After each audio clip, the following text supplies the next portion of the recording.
ত্রয়োদশ সংশোধনী সংবিধানে বেগম খালেদা যেটা প্রণয়ন করেছিলেন বাংলাদেশের মানুষের ভোটাধিকারের জন্য, গণতন্ত্রের জন্য, সেটা আবার সংবিধানে ফিরে আসবে যে রায়টা বলছি।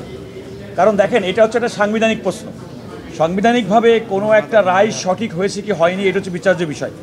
উনি ওনার সিদ্ধান্ত দেওয়ার জন্য মূলত আমরা আদালতকে বলার চেষ্টা করেছি তার যে রাজনৈতিক বিশ্বাস, এটা এই রায়ের মাধ্যমে তার ব্যক্তিগত রাজনৈতিক বিশ্বাসটা প্রতিফলিত হয়েছে।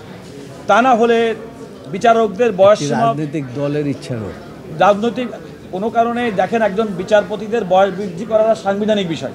সুতরাং এই সংবিধানের এই বিষয় নিয়ে রাজপথের আন্দোলন তার রায়ের জাস্টিফিকেশন হতে পারে না, সেটাও আমি আদালতের সামনে বলেছি। আমরা স্যার যেটা বলেছেন, আমরা পূর্ণাঙ্গভাবে এই রিভিউটি অ্যালাউ চেয়েছি।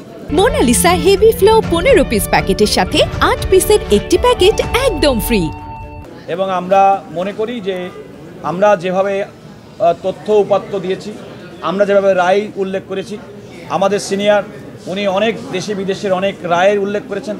আপনারা দেখেছেন যে আগের দিন আমি 61টি রায় ইতিপূর্বে বললেও আজকে সেগুলো 41টি রায় বাংলাদেশ, ইন্ডিয়া, পাকিস্তান এবং ইউকে, ইউএসএ, এগুলো আমরা উল্লেখ করে আজকে আমরা বলেছি।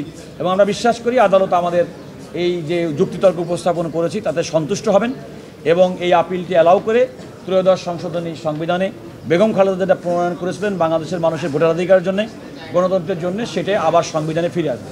আমরা বলেছি যে কোনো রায় আমাদের সংবিধানে কোনো সংশোধনী হলে সেইটি কিন্তু কার্যকর হয় পরবর্তী সময় থেকে।